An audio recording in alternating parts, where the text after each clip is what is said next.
Hawkins' Hawk Fuller and Tim Laughlin's sly but developing romance began with the first episode of Showtime's Fellow Travelers.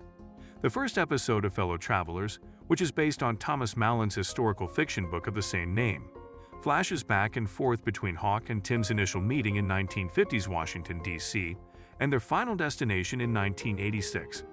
The show will follow Hawk and Tim's dynamic and changing relationship over the course of the 1950s, 1960s, and 1970s. In its second episode, the Showtime drama slows down just enough for viewers on both sides of the screen to catch their breath. The show can now concentrate on mastering its dance between sensual hunger and compelling drama, having attracted an audience with a hint of lewdness. This is accomplished with a great sophomore installment that skillfully builds on the excitement of its premiere. In the previous week's episode, Hawkins, who was waiting for a call from his dying old flame Tim, heard the payphone ring inside the San Francisco cafe later in life, in 1986. At the beginning of episode 2, we find out that Tim's sister, Maggie, took the call instead of him.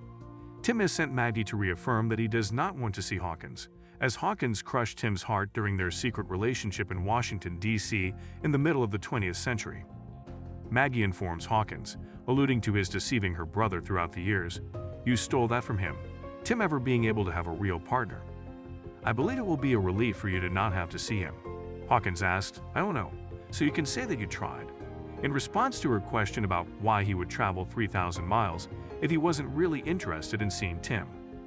The writers of the series do a great job of gradually revealing Hawkins' ongoing irrationality in the earlier segments of the show's parallel timelines, while also subtly hinting at it throughout the years. A few decades earlier, in 1953, Hawkins and Tim have been seen for nearly a whole year. Hawkins' anxiety of postcoital intimacy has now subsided as they have grown tenderly close. However, a couple is not necessarily courting just because they are snuggling. The friendship between Tim and Hawkins is still mostly utilized to provide Hawkins with insider knowledge about events occurring on the Republican side of Washington, so he can arm his Democratic senator employer with enough rumors to counter Senator Joseph McCarthy's anti-communist tirade. As Hawkins' assistant, Tim also acts as a cover for Mary, who Tim finds out is a lesbian who lives with her lover Caroline. The answer to Tim's question about why Hawkins doesn't need a beard and he does is straightforward. Hawkins is a decorated war veteran, and the government can't delve into his life because to his decorations. According to Hawkins, depriving a veteran of his employment would be as anti-American as communism, and this supposed impregnable position permits Hawkins to relish the thrill of peril. Even in the face of McCarthy's recently implemented Lavender Scare executive order, which mandates that any closeted homosexual person in Washington be outed in order to prevent national perversion, he relishes the thrill of maintaining his queerness as near to an open secret as possible. While Hawkins is able to evade his fellow government employees' criticism, he is less successful in handling his own family. Hawkins receives a shocking revelation from his mother Estelle that her father is dying and that he has experienced an unusual change of heart. Even though his father isn't eager to include Hawkins back to the will, Estelle thinks that if Hawkins returns home to spend time with his family, he may be able to get his inheritance reinstated. However, this is a brief window of opportunity, and as Hawkins isn't into overly romantic overcommunication, he doesn't tell Tim where he's going at all. When Hawkins arrives at his family's expansive estate in the East, a meal with extended family members is already in place. He is adept at responding to their inquiries regarding dating and being a bachelor, but he falters when he sees Russell, his father. Russell tells Hawkins, "You were good at a lot, son, but you were never good at concealing yourself." Telling his father he is no longer gay, Hawkins lies and says their falling out was due to different circumstances. His father responds, "So your apology is all that's left."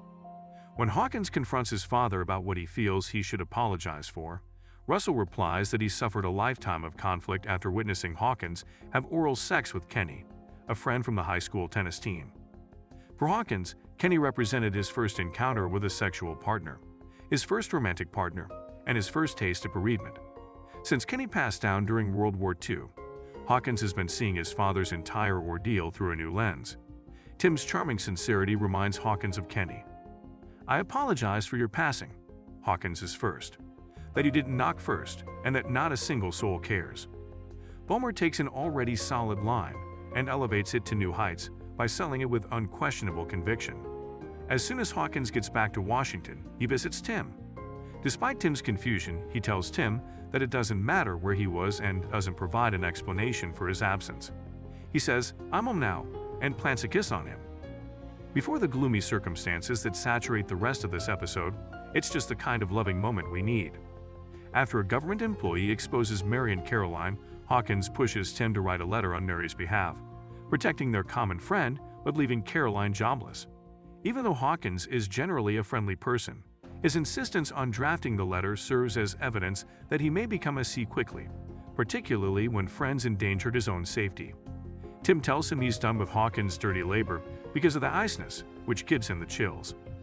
While waiting for Tim to show up, Hawkins is approached by two young men in a homosexual nightclub in 1986 about having sex. Hawkins is hesitant to participate in the kind of wanton, unprotected group sex that the men are proposing since she has seen the atrocities of the AIDS epidemic. Hawkins remarks, "You're bulletproof," making a reference to the occasion in 1953 when he told Tim the same thing regarding his veteran status.